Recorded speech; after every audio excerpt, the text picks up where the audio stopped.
పేతురు రాసిన మొదటి పత్రిక 1వ అధ్యాయము 3 నుండి 5 వచనాలు మనం చదువుకుంటాం. మన ప్రభువు యేసుక్రీస్తు తండ్రి ఒక దేవుడు స్తుతింపబడుగాక. మృతుల్లో నుండి యేసుక్రీస్తు తిరిగి లేచుకున్న జీవంతో ఉన్న నిరీక్షణ మనకు కలుగునట్లు, అనగా అక్షయమైనది, నిర్మలమైనది, వాడబారినదైన స్వాస్థ్యం మనకు కలుగునట్లు ఆయన తన విశేష కనికరం చొప్పున మనల్ని మరలా జీవింపజేస్తున్నాం. కడవరి కాలమందు బయలుపరచబడుటకు సిద్ధముగా ఉన్న రక్షణ మీకు కలుగునట్లు విశ్వాసము ద్వారా దేవుని శక్తి చేత కాపాడబడు మీ కొరకు ఆ స్వాస్థ్యం పరలోకమందు భద్రపరచబడి.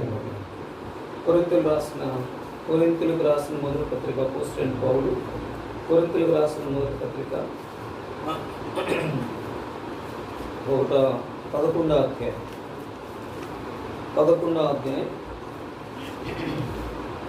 28వ వచనం నుండి 31వ వచనం వరకు చదువుతుంది. 28 నుండి 31 వరకు. కాబట్టి ప్రతి మనుషుడు తను తాను పరీక్షించుకొని వాళ్ళు అలాగూ చేసి ఆ రొట్టెని తిని ఆ పాత్రలను త్రాగడు. ప్రభు శరీరాన్ని వివేచనగా తిని త్రాగడు, తనకు శిక్షావిధి కలుగుటకి తిని త్రాగుతున్నాడు. ఇందువల్లనే మీలో బలహీనులు రోగులు ఉన్నారు, చాలా మంది నిద్రించున్నారు. అయితే మనమే విమర్శించుకునే ప్రభు సహాయం కొరకే ప్రార్థించాం. చదవబడిన యొక్క లేఖన భాగాలను దేవుడు అనుకొరకై దీవెనకరంగా చేయనుగారు. ఈ యొక్క సమయంలో చదవబడిన ఈ యొక్క లేఖన భాగాల్ని దేవుడు మన కొరకై దీవెనకరంగా చేయనుగారు. ఎందుకని మనం ఆరాధించాం? ఎందుకు ఆరాధించాం? ఎందుకు ఆరాధించాం?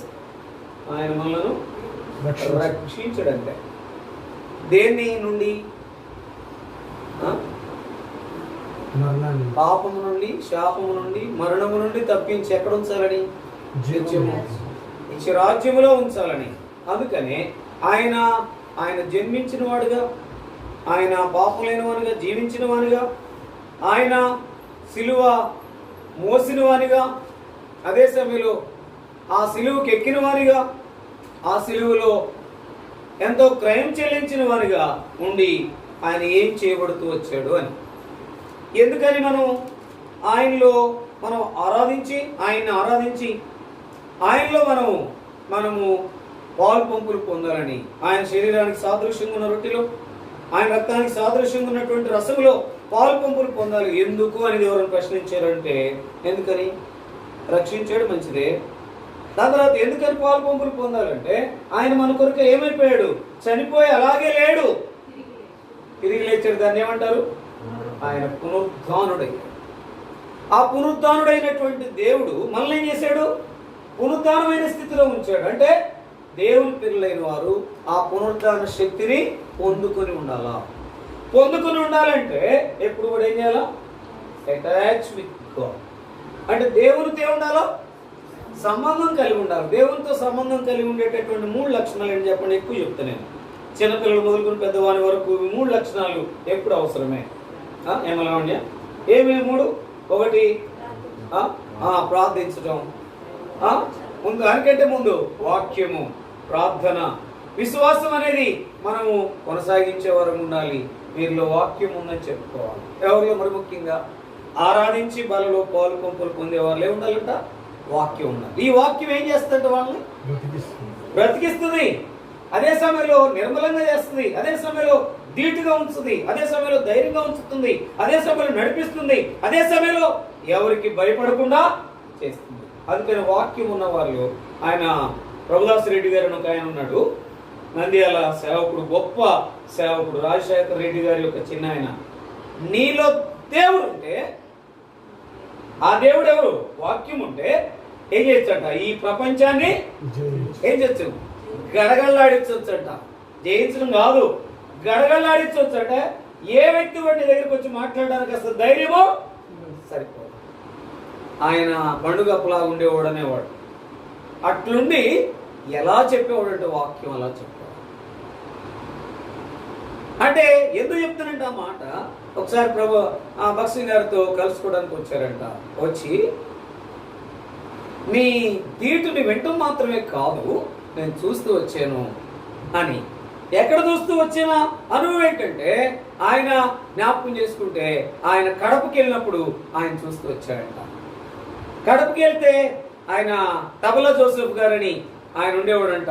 ఒంటి మీదకి వెళ్తే ఆయన అడిగారంట, తబలా జోసెఫ్ గారిని అడిగారంటే, ఈరోజు మీరు దేవునితో సంబంధం కలిగి ఉన్నారా అని. అంటే వారు రోజు సంబంధం కలిగి ఉండేవాళ్ళే కానీ ఆ రోజు మాత్రమే సంబంధం లేదంట. మనం కూడా అన్ని రోజులు ఉంటాయి, కొన్ని రోజులు మాత్రం ఆయనతో సంబంధం ఉంటుంది. అంటే అర్థం ఏంటి? నీకు ఇష్టమైనప్పుడు సంబంధం ఉంటుంది, నీకు కష్టమైనప్పుడు సంబంధం తెగిపోద్దు. లేకపోతే నిన్ను బాగా చూస్తేనేమో సంబంధం ఉంటుంది, నిన్ను బాగా చూడకపోతేనేమో సంబంధం ఉంటుంది. బాగా చూసేదాన్ని దేని గురించి మనం ఎక్కువ ఆలోచిస్తాము? శారీరకమైన దాని కొరకు ఆలోచిస్తాం. భలే జ్ఞాపకం చేసుకున్నాడు, మేము అడిగిందల్లా ఇచ్చాడు. ఎక్కువగా దేవుని దగ్గరకు వచ్చే దేని కొరకు? మనం శారీరకమైన అక్కర్ల కొరకు, శారీరకమైన ఆశీర్వాదం కొరకు. మంచిదే, రావాలి కూడా, అది లాస్ట్ ఉండాలి. నేను కళ్ళారా చూసిన వాళ్ళు అన్నారంట, వాళ్ళు ఎంతో సిద్ధపరిచారంట ఆయనకి. కానీ ఆయన గబగబ దిగిపోయి కారు ఎక్కిపోయాడంట.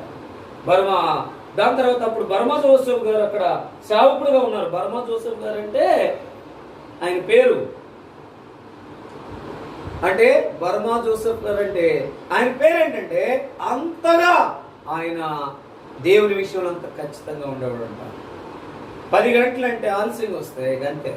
ఇద్దరు వచ్చిన వాళ్ళు ఆరాధించలే తప్ప మిగతా వాళ్ళని వెళ్ళిపోవటం అంతే.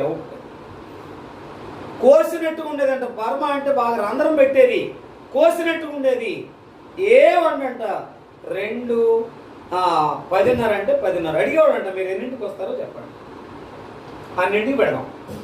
కానీ ఏ ఒక్కరు రాకపోయినా మీరు తలుపులు తెరిసే ఉంటాయి కానీ లోపలికి ప్రవేశము లేదు. తలుపులు వేసేది కాదు. ఇంకొక ఆయన ఉన్నాడు మార్టిన్ గారు, ఆయన తలుపులు వేసేవాడు. ఇంకొక ఆయన ఉన్నాడు తెనాల్లో, ఎవరంటే ఆయన ఆశీర్వాదం గారిని ఎల్ఏఎఫ్లో మోకాళ్ళు వేయటమే. లేట్ అయితే మోకాళ్ళు వేయటమే, తెలిసిందా? ఇప్పుడు కూడా ఆయనకి మోకాళ్ళ వేసేటటువంటి ఆశీర్వాదం. అంటే దేవుని సన్నిధిలో అంతగా నీవు శక్తిని పొందుకుంటే అంత పవర్గా ఉంటావు. పవర్గా ఉంటే అవరలు చూసుకోమంటాం మనం. అవరలు చూసుకోము. అవరలు అంటే ముందు మనం దేనిలో ఎక్కువ అవరలు చూస్తాము? ఎక్కడ? డ్యూటీకి వెళ్తాం, అవరలు చూసుకుంటామా? 2 గంటలు చేశాను, 3 గంటలు చేశాను, ఎట్లా ఎట్లా ఎట్లా అనుకుంటామా? తెచ్చినట్టుగా 9 గంటలకు వెళ్ళి 5 గంటల వరకు ఉండాల్సిందే కదా, 9 to 5 లేదా 10 to 5 అక్కడ ఉండాల్సిందే. ఎందుకు చెప్తానంటే ఈ మాటలు, దేవుని దగ్గరికి వచ్చేటప్పటికే ఆయన మనకు పునరుద్ధార శక్తిని ఇస్తే దినడానికి ఏమవుతున్నాం? మనం శక్తిహీనులు అవుతున్నాం. అందుకనే మొన్న చూస్తూ వచ్చినట్టున్నాం. ఎక్కడ? దేంట్లో? భక్తిహీనత ఎక్కడ చూసాం? ఆన్లైన్ ప్రేయర్లో కదా, ఆన్లైన్ ప్రేయర్లో. కాబట్టి భక్తికి బదులు భక్తిహీనతలోనికి రావడానికి కలిగిన కారణాలు నాతో ప్రయాణం చేస్తున్న ఎంత మాట్లాడుతూ వచ్చిందో చెప్పలేము. నీలో ఇంకా ఇంకా ఏముందంటే భక్తిహీనత. నువ్వు సరి చేసుకో. వెళ్ళాను అద్భుతంగా. మళ్ళీ రాజేష్ వాళ్ళు వచ్చారు. అసలు ఆన్లైన్లో బుక్ చేసుకోకపోతే టికెట్ లేదంటే వెళ్ళడానికి ఎలా లేదు. ఒక చిన్న మాట చెప్పాను, అయితే ఫైన్ కడతారా అన్నాడు. కడతానని చెప్పి వెళ్తే ఫైన్ కట్టిన తర్వాత వెళ్తే లోపలికి వెళ్తే అసలు ఏసీ టికెటే. ఆయన 2 సార్లు కూర్చోండి అన్నాడు. అసలు కూర్చున్న తర్వాత డబ్బుల విషయం వేరే, కానీ ప్రయాణం చేయడానికి దేవుడు సదుపాయాన్ని ఇస్తే ఆ ఏసీలో కూర్చుంటే నిద్ర పట్టదే. ఇంకా నీలో ఏముంది? భక్తిహీనత. భక్తిహీనత ఉంది. నాలో శక్తి పొందుకున్నావు, భక్తికి బదులు ఏముంది నీ దగ్గర? ఏముంది? శక్తి. భక్తిహీనత ఉంది, తీసివేసుకోమంటే అక్కడే మోకరించి కొన్ని విషయాలు నాకు జ్ఞాపకం వచ్చినాయి.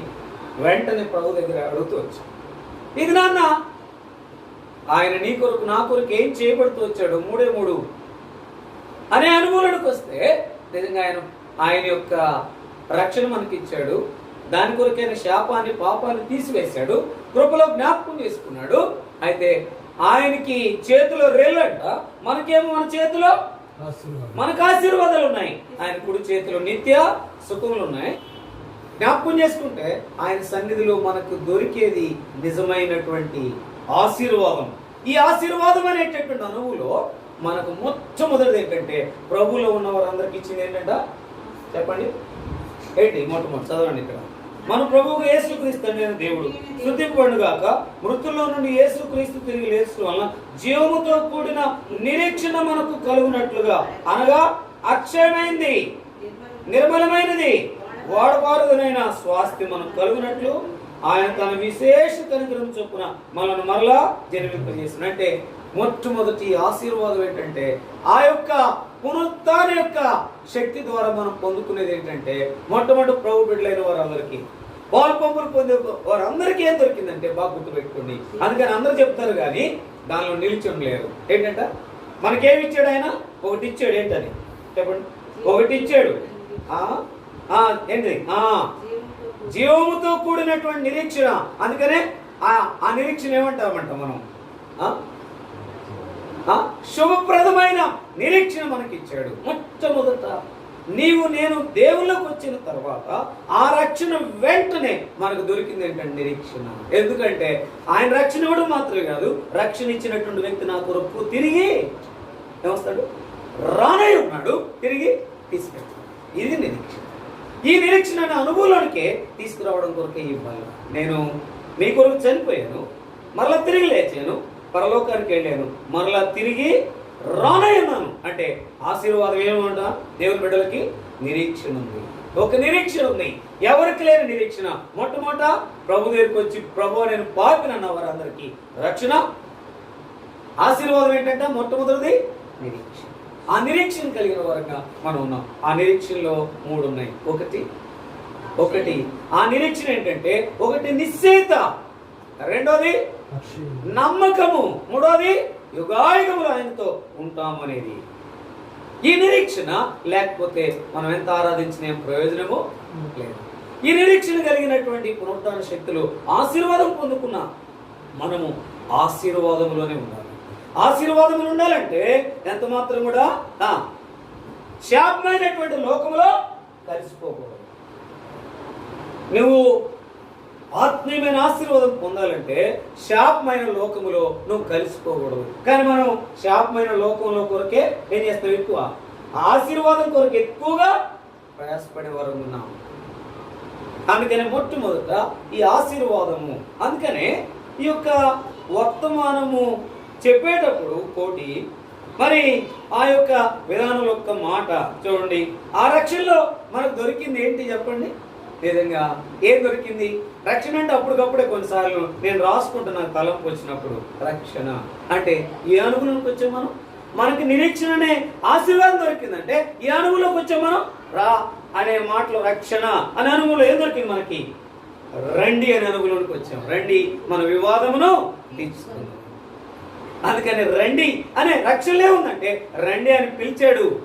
ప్రయాసపడి భారం మోసుకున్న సమస్యలు కదా, నా యొద్దకు రండి అని అనుగుణానికి మనం వచ్చాం. అందుకని రక్షణ పొందాం. ఆ రక్షణలో ఏం కలిగింది? అసలు రక్షణ పొందేమంటే అసలు మనకు దొరికిన గొప్ప ఔన్నత్యం అని చెప్పండి. క్షమాపణ. ఒక్కడు కూడా జ్ఞాపకం చేసుకోకుండా ఏం చేశాడు? ఆయన క్షమించేశాడు. ఏ వ్యక్తి అయినా సరే, ఏ దేవుడైనా సరే పాపిని ప్రేమించలేడు. పాపిని ప్రేమించిన ఖచ్చితంగా గుర్తు చేసుకుని ఒక దినాన ఏం చేస్తాడు? రెక్టిఫై చేస్తాడు. చిన్న సహాయం చేస్తేనే ఎన్ని మాటలు అంటాం మనం? ఏదైనా సమర్పించుకుంటేనే మనం ఎన్ని అంటాము? నేను సమర్పించుకున్నాను, నేనంటే ఆయనకి లెక్కే లేదనేవాళ్ళు లేరా? ఆయనే సిలువలో సమర్పించుకోకపోతే జన్మించడానికి సమర్పించుకున్నాడంట, పాపం లేనివారిగా ఉండడానికి సమర్పించుకున్నాడంట, తల్లిదండ్రులు ఎదుట తగ్గించుకోవడానికి సమర్పించుకున్నాడంట, సిలువ మోయడానికి సమర్పించుకున్నాడంట, ఆయన మౌనంగా ఉండడానికి సమర్పించుకున్నాడంట, వస్త్రహీనుడిగా ఉండడానికి సమర్పించుకున్నాడంట. దాని తర్వాత తండ్రి చిత్తాన్ని నెరవేర్చడానికి ఏం చేశాడు? ఆయన సమర్పించుకున్నాడు. నీ సమర్పణ ఏంటంటే మొట్టమొదట నేను ప్రభు కొరకే జీవించాలి, ప్రభు కొరకే నేను ఎదురు చూడాలి. అంతే నీ సమర్పణ ఉండాలి. మిగతా ఆయన చూసుకుంటాడు. అంటే ఆయన నిరీక్షణ కొరకు నేను ఎదురు అది ఆశీర్వాదం. ఆశీర్వాదం మొట్టమొదటి. దాని తర్వాత నా అంటే ఏంటంట, అందుకనే జ్ఞాపకం చేసుకుంటే ఏంటంట, నమ్మడానికి, అదే సమయంలో నవ్వడానికి. నమ్మడానికి ఆయన మనలను సిద్ధపరిచాడు, ప్రణాళిక చేశాడు. నవ్వడానికి అంత మాత్రం కాదు, నరకమును తప్పించడానికి. నవ్వడానికి అంటే ఎంతకాలం? అందుకనే ఎక్కడుంది ఈ మాట చెప్పండి? నోటి నిండా నవ్వు. ఎక్కడుంది ఎక్కడుంది మాట? కీర్తన 126 అధ్యాయము 3వ వచనం అనుకుంటా. మన నోటి నిండా నవ్వు ఇచ్చాడు. ఎప్పుడు? ఎందుకు? నమ్మేటట్టుగా చేశాడు. నవ్వడానికి కారుకులంగా మనల్ని ఉంచాడు. ఎంత వచనం? 2 చదువు. మన నోటి నిండా నవ్వు ఇచ్చాడు, రమ్మని పిలిచాడు, క్షమించాడు. పిలిచిన దేవుడు క్షమించాడు, క్షమించిన దేవుడు మనల్ని నవ్వేటట్లుగా చేశాడు. అంటే నవ్వేటట్లుగా అంటే ఏం చెప్పండి? ఎన్ని క్లిష్టమైన పరిస్థితులు వచ్చినా, ఎంత కరోనా ఉన్నా నా ప్రభు వస్తాడు అంటే వెంటనే ఏం దొరుకుతుంది? నిరీక్షణలో నవ్వే, ఇంకా విచారం ఉండదు. జ్ఞాపకం చేసుకుంటే నిన్న ఒకళ్ళు విజిట్ చేయడానికి వెళ్ళాను. వెళితే అక్కడ ఎన్నైనా ఏం చేయగలరు? పెద్ద పెద్ద వాళ్ళే సరిపోతున్నారు. ఏంటి బ్రదర్ అని అడిగితే నేను అన్నాను, మీరు ఎట్లా పడితే అట్లా, ఎక్కడ పడితే అక్కడ తిరగొద్దు అని ఆయన చెప్తూ వస్తే, నేనైతే అట్లా ఉండలేను బ్రదర్, నా ప్రాణం పోయేంత వరకు. ఈ రోజైనా రేపైనా చనిపోయినా పర్వాలేదు, కానీ నేనైతే మౌనంగా నేను ఉండలేను, ఆరాధన పెట్టుకుని ఉండలేను. తెలిసిన వారు బాధపడుతుంటే నేను అక్కడికి వెళ్ళి విజిట్ చేయకుండా ఉండలేను. నా మొట్టమొదటి నా తత్వమే అది. ఇప్పుడు అసలు భయపడను, ఎందుకంటే నా ప్రభు నా కొరకు త్వరగా రానే ఉన్నాడు. ఆయన నన్ను పరీక్షించడానికి తీసుకొచ్చాడేమో, అందుకని నాలో నుండి పోదు బ్రదర్ అని గట్టిగా చెప్తూ వచ్చాను. ఏదైనా రమ్మని పిలిచాడు, క్షమించాడు, మనల్ని నవ్వేటట్టుగా చేశాడు, నరకరును తప్పించాడు. మరి విశేషంగా మనం చదివిన భాగంలో ఏముంచాడు? నిరీక్షణ ఇచ్చాడు. ఆ పునరుద్ధాన శక్తిలో మనకు దొరికింది ఏంటంటే నిరీక్షణ కలిగిన వారంగా ఉందాం. ఆ ఆశీర్వాదములో నిలిచి ఉందాం. ఆ నిరీక్షణ కలిగిన వారంగా ఉంటే చాలు అనేది చూడండి అన్నమాట. అందుకని మనల్ని ఏం చేశాడంట? ఆ సిలువలో ఉండి ఏం చేస్తున్నాడంట? వీరేం చేయించున్నారు, వీరెరుగురు కనుక వీరిని క్షమించమని పిలిచాడంట. పిలిచిన దేవుడు ఎంత విలువిచ్చాడో చూడండి. పాపికి ఎంత విలువిచ్చాడో, పాపికి విలువిచ్చాడు కానీ పాపానికి విలువివ్వలేదు. గుర్తుపెట్టుకో. అందుకని ఈ పాపం అంతా పోగొట్టినందుకే, రక్షణించినందుకు ఏం చేయాలా? ఆయన యోగ్యుడు కనుక యోగ్యుల రీతిలో వాళ్ళలో పాలు పంపులు పొందాలంటే మనల్ని ఏముండాలా? పునరుద్ధాన శక్తి, మొదటి ఆశీర్వాదం ఉండాలి. అందుకనే నిన్ను నిలవబెట్టాడు. ఎక్కడ? పరలోకంలో ఆ స్వాస్థ్యం ఎదుట మనల్ని ఏం చేశాడంట? అక్కడ నిలవబెడతాడంట. నిజంగా మనం ఇక్కడ నిలిస్తే అక్కడ నిలబెడతాడు. నిజమైనటువంటి అనుభవం మనం కనుక యోగ్యంగా ఉంటే. ఎన్నో పర్యాలు మన జీవితంలో. అందుకని నిరీక్షణ ఉందా? బలలో పాలు పంపులు పొందడానికి సిద్ధంగా ఉన్నావేమో. నేను నిరీక్షణ ఉందా నిజంగా? నా ప్రభు వస్తే నా ప్రభుతో నేను ఎత్తబడతానని నిరీక్షణ ఉందా? ఈ నిరీక్షణ కలిగిన వారంగా ఉండి బలలో పాలు పంపులు పొందితే ఆయనకి ఎంతో సంతోషం. అంటే నిరీక్షణ ఉందంటే ఆయనలో సాగిపోయేవారు అని. రక్షణ ఉంది, నిరీక్షణ లేకపోతే ఆ రక్షణ పొంది ఏమైపోయిన వారు? ఆగిపోయిన వారని అర్థం. చాలా మంది ఆగిపోయేవారు ఉన్నారా, సాగిపోయేవారు ఉన్నారా? ఏమకాలి? ఆగిపోయేవారు ఉన్నారా, సాగిపోయేవారు ఉన్నారా? అంటే రక్షణ అనేది ఒకటి పెట్టుకుని వాళ్ళు ఇష్టానుసారంగా జీవించారంటే నిరీక్షణ లేదంటే ఏమైపోయిన వారు? ప్రభులు ఆగిపోయిన వారు, సాగిపోయేవారంటే ఒక దిన నా ప్రభువు వస్తాడు. ఒక సైనికుడు ఉన్నాడంట, మరణపు అంచుల మీద నిలబెట్టి కమాండర్ వెళ్ళిపోయాడంట. వెళ్ళిపోతోడు చెప్పాడంట, శిష్య బాగా ఇష్టం అంట, జాగ్రత్త, ఒకవేళ మరణపు అంచులో నీకు మరణం వచ్చినప్పటికీ కూడా ఏమాత్రం కూడా శత్రువు వచ్చినప్పుడు నెగ్లెక్ట్గా ఉండొద్దు అని చెప్పాడంట. చెప్తే అనుకున్నాడంట, నా మీద ఎంత నమ్మకం ఉంచి ఉన్నాడు కనుక మరణమైనా నేను నిల్చుంటానని ఒక్కడే అనుకుని ప్రార్థన చేసుకుంటున్నా అంట. ఈ ప్రార్థన చేసుకుంటే ఆపద వచ్చిందని తెలుసంట. అందుకని ఏం చేశాడంట, నాకు వాటర్ బాటిల్ నింపుకుని పాలు కూడా తీసుకుని రమ్మన్నాడంట. అంటే ఆ శిష్యుడిని మాత్రం, ఆ సైనికుడిని మాత్రం తప్పించాలని ఈయన ఎక్కడ నిలబడ్డాడు? కమాండర్ ఎక్కడ నిలబడ్డాడు? ఆ చివర అంటే ఎక్కడ కాలేబు బాగా తెలుసు లైన్ ఆఫ్ కంట్రోల్ అది ఇక ఎవరు వచ్చినా ఏమొచ్చినా అక్కడ మరణం అవ్వాల్సిందే. ఒకవేళ జయిస్తే జయించాలి, లేకపోతే మరణం అవ్వాలా. అక్కడికి వచ్చేటప్పటికి శిష్యునికి బదులు శిష్యుడు చనిపోతాడని తెలిసి తను తీసుకున్న తీర్మానంలో తను నిలిచిపోయి ఏం చేశాడంట, ప్రాణం ఇచ్చేశాడు. మళ్ళా తిరిగి పాలు తీసుకొచ్చే లోపల చిన్న లెటర్ రాసి నువ్వు అన్న మాటను బట్టి నీకు మరణం వస్తుందని నాకు అర్థమయ్యి నేను అక్కడ నిలబడ్డాను రా అని అన్నాడు. ఇంకా తన జీవితంలో నేను ఎన్నటిని కూడా నాకు విధించిన విధిని నా ప్రాణమైన అర్పిస్తాను, కానీ విధిని మాత్రం ఏం చేయను. ఆ అనుభవం ఎందుకు జ్ఞాపకం చేస్తున్నానంటే, ప్రియ ప్రభువు మనకు పునరుద్ధాన శక్తిని ఇవ్వడం కొరకే ప్రభు అయిన యేసుక్రీస్తు మరి ఈ లోకానికి వచ్చిన దగ్గర నుండి తండ్రి ఏమి చెప్తే అది చేశాడు. ఎంతవరకు? పరలోకానికి వెళ్ళి మరలా తిరిగి వచ్చేంతవరకు ఆయన సిద్ధంగా ఉన్నాడంట. ఆ పునరుద్ధాన శక్తిని మనకు అనుగ్రహం. ఆ పునరుద్ధాన శక్తిని ఇక్కడ 3 చదివాం చూడండి. అక్కడ పేతురు రాసిన మొదటి పత్రిక 3వ అధ్యాయం 3వ వచనం చదవం. లేచట వలన ఆ జీవముతో కూడిన నిరీక్షణ మనకు కలుగునట్లు ఒకటి అనగా అక్షయమైనది, నిర్మలమైనది, వాడబారుదైన ఏంటంట ఈ యొక్క నిరీక్షణలో మనకు కలిగేది ఏంటి? స్వాస్థ్యము. ఏ స్వాస్థ్యం? వాడబారదు బా. అందుకనే మనకేమిచ్చాడు ఆయన. అందుకనే రక్షణలో మనకి ఇచ్చేటటువంటి గొప్ప కిరీటం ఏంటి చెప్పండి? వాడబారినటువంటి కిరీటంలో. అందుకని దానికి ఏది? జీవ కిరీటము. అందుకని ప్రకటన గ్రంథం 2వ అధ్యాయం 22వ అధ్యాయం 11వ వచనం అనుకుంటా, 2:11 22:11 నేను నీకు జీవ కిరీటం ఇచ్చేదను. చదవండి అన్నమాట, చదవండి. ప్రకటన గ్రంథం 2:10 చదవండి.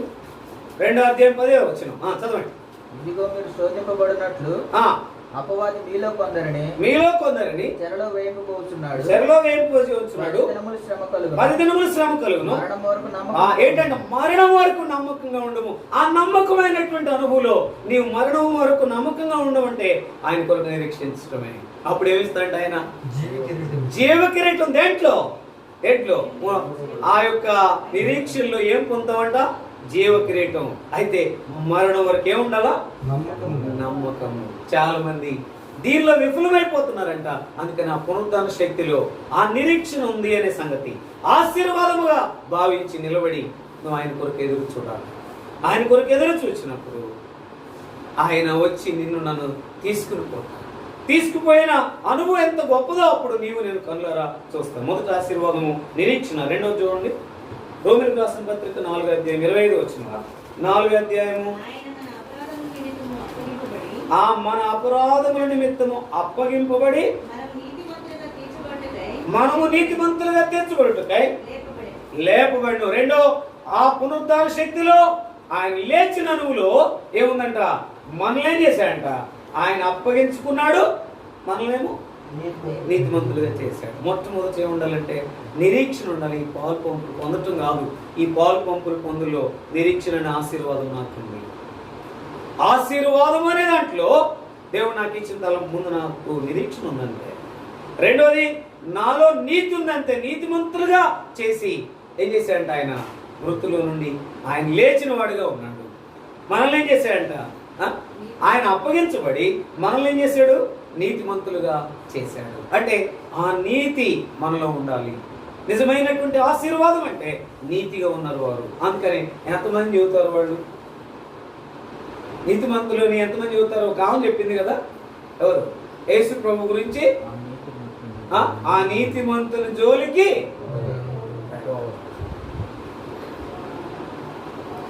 యేసు ప్రభు వారి గురించి ఎవరు? పిలాతు భార్య చెప్పింది అనమాట. ఆ నీతిమంతుల జోలికి వెళ్ళదు. ఆమె యేసు ప్రభు గురించి అంతగా తెలియకపోయినా ఆయన నీతిమంతులని గుర్తించిందంట. అందుకని ఆయన జోలికి వెళ్ళవద్దు. అంటే ఎంత గొప్ప సాక్ష్యం! అంటే ఆ నీతి మంతుడు మనకు నీతికి ఇవ్వటం కొరకే ఆయన ఏం చేశాడంటే అప్పగించబడ్డాడు. ఆయన అప్పగించుకోకపోతే మనకి నీతి లేదు. అయితే మనకి నీతి ఇస్తే ఆ నీతిగా చివరి వరకు మనం ఏం చేయాలా? నిలిచి ఉండాలి. అందుకని చాలాసార్లు నీతి తప్పి మాట్లాడుతున్నాం అంటారు కదా కొంతమంది. మాట్లాడే సందర్భంలో ఏం మాట్లాడతారు? అబద్ధం మాట్లాడుతున్నావు అందరూ ఏమంటారు, నువ్వు నీతి తప్పి మాట్లాడుతున్నావు అంటారు. అంటే నీతిగా ఉండటం అనేది ఎంతో కష్టము. విశ్వాసి కనుక నీతి ఉన్నావంటే ఆశీర్వాదం అంతా నీ దగ్గరే ఉంది. కాబట్టి ఆయన లేచినటువంటి అనువులు అప్పగించుకున్నాడు. లేచినటువంటి అనువులు నిన్ను నన్ను నీతిమంతులుగా చేశాడు. ఆ నీతిగా ఉండు. మొట్టమొదట నిరీక్షణ కలిగి ఉండు. రెండవదిగా నీతిగా ఉండు. చూడు, మనం బలలో పాలు పంపులు పొందక ముందు రోమిలకు రాసిన పత్రిక 7వ అధ్యాయం 4వ వచనం. రోమిలకు రాసిన పత్రిక 7వ అధ్యాయము 4వ వచనం చదవండి ఒక మాట. కావున నా సహోదరులారా, మనము దేవుని కొరకు ఆ ఫలమును ఫలించినట్లు ఏంటంట, ఆయన మృతుల్లో నుండి లేచినటువంటి ఆ పునరుద్ధాన శక్తి ఎందుకు? ఒకటి నిరీక్షణ ఇచ్చేదాని కొరకు, రెండవదిగా ఆ నీతి ఇచ్చేదాని కొరకు, నీతిమంతులుగా చేసేదాని కొరకు, మూడవది మనం ఏం చేయాలంట, దేవుని కొరకు. గుర్తుపెట్టుకోండి, దేవుని కొరకు. మన కొరకు ఏం చేస్తాం? ఏదైనా విజయనక మనం ఏదైనా ఫలాలు కొనేటప్పుడు ఏం చేస్తాం? మంచిది చూసి. కొంతమంది అమ్మ నువ్వేం కొంటావు బొమ్మ అన్న వాళ్ళు ఉన్నారు చాలా మంది. ఎందుకంటే ఎంత తిప్పి చూస్తారంటే అసలు అటు ఇటు కింద మీద తిప్పి ఒక ఆమె అడిగిందంట 300 కేజీ అంటే 30 రూపాయలకి ఇస్తావా అంటే ఆయన ఒకలాంటి మాట మాట్లాడాడంట. 30 రూపాయలు ముక్కులో పెట్టుకుని తిప్పడానికి కూడా పనికిరాదు, కోమ్మ కొనొచ్చేవాళ్ళే కానీ అని. ఎక్కడ దేవుందంట ఆమె చేతిలో ఏముందంట? బైబుల్ ఉందంట. ఆ నల్ల పుస్తకం ఏమో తెలియదు కానీ కొట్టుకోగలుగుతలే నీకు నమస్కారం అన్నాడు. అంటే నువ్వు పేరుకే ఉన్నావు కానీ నీ జీవితంలో ఫలించే అనువులు లేవు. మిగతా వాటి కొరకు ఎంత మనం నిజంగా మీరు ఆలోచించండి. పిల్లల కొరకు, నీ కొరకు, ఉద్యోగుల కొరకు, లేకపోతే బంధువుల కొరకు, నీకున్నటువంటి సుఖ సంతోషాల కొరకు ఎంత సిద్ధపరచుకుంటావు? దేవుని కొరకు నేను ఫలించాలనే అనుభవం ఎప్పుడన్నా నీకుందా? ఆయనే మృతుల్లో నుండి లేచి నువ్వు ఫలించాలని కోరుతా ఉంటే మనకు ఫలించాలనే ఆశ ఎప్పుడన్నా ఉందా అని. మనం ఫలించడం అంటే ఆశీర్వాదం అంటే ఒకటే. ఇల్లు అనుకుంటే ఇల్లు రావాలా, పొలం అనుకుంటే పొలం రావాలా, ఉద్యోగం అనుకుంటే ఉద్యోగం రావాలా. దాని తర్వాత పిల్లలు ఏమీ చదవకుండా పాస్ అయితే పర్వాలా, ఫస్ట్ క్లాస్ అయితే పర్వాలా, ర్యాంకులు రావాలనుకునేవారు చాలా మంది ఉన్నారు కదా. అందుకనే ఆయన లేచింది ఎందుకో తెలుసా? పునరుద్ధాన శక్తులు ఏమి ఇవ్వడానికో తెలుసా? జ్ఞాపకం చేసుకో. ఒకటి పునరుద్ధాన శక్తిని ఇవ్వడానికి, రెండోది ఏమి ఇవ్వడానికి? నీతిమంతులుగా చేయడానికి. లేచాడు మృతుల్లో నుండి మాట చూసుకోండి, అక్కడ స్పష్టంగా మనం చూడవచ్చు. అదే సమయంలో ఇక్కడ మనము దేవుని కొరకు ఏం చేయాలంట? చదవ మాట స్పష్టంగా, పెద్ద తొందరగా. దేవుని కొరకు ఆ ఫలమును ఫలించినట్లు ఆ మృతుల నుండి లేకపోయినా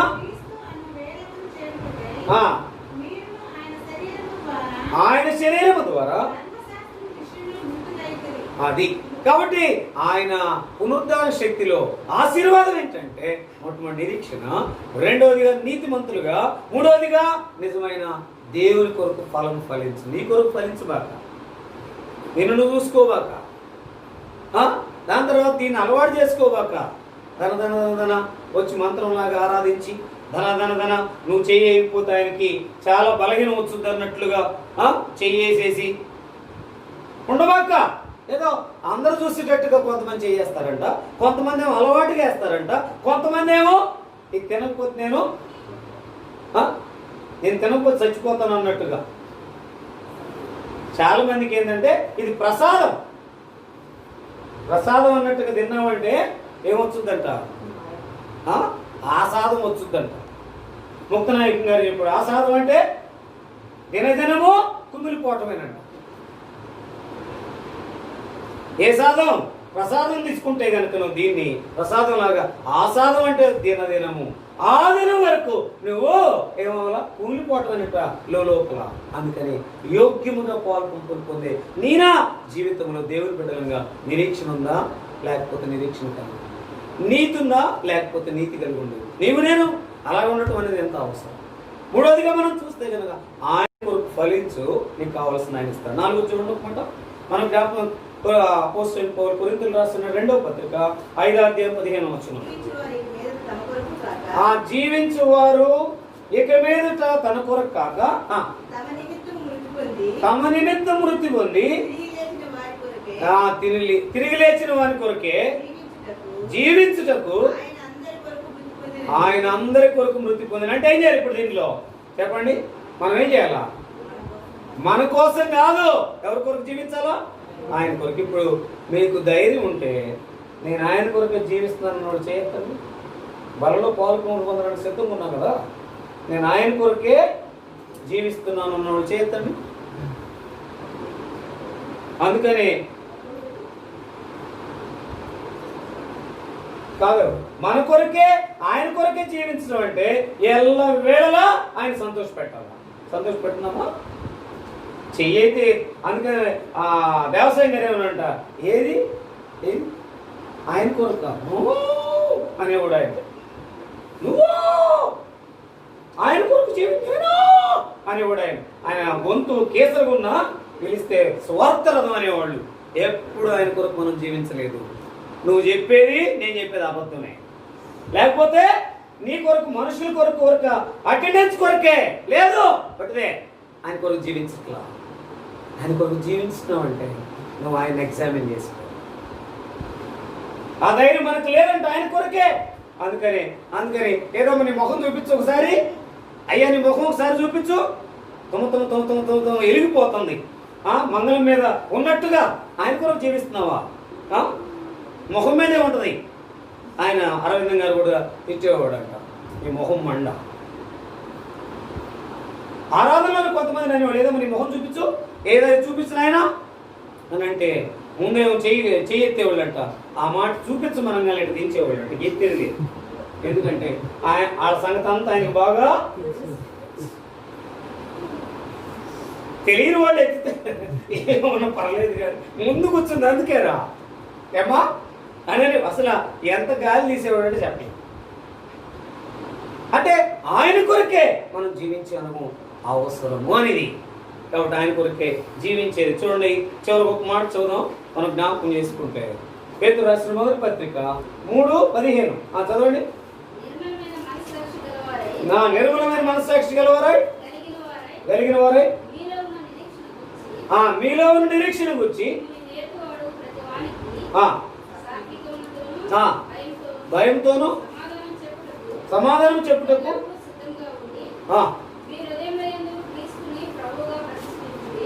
ప్రభువును ప్రతిష్ఠించుడి. బడుదురో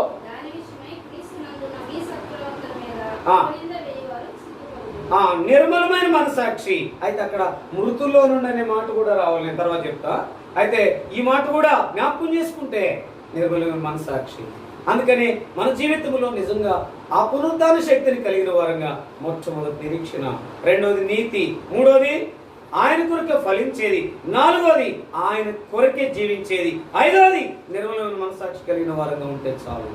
ఆ నిర్మల మనసాక్షి కలిగిన వారంగా ఉంటే ఆ సిలువను ధ్యానించుకుని నా కొరకే ఇంతగా సహించుకుని నాకు ఇచ్చిన ఈ యొక్క ఆశీర్వాదం, నీ పునరుద్ధాన శక్తులు నేను పొందుకుంటా.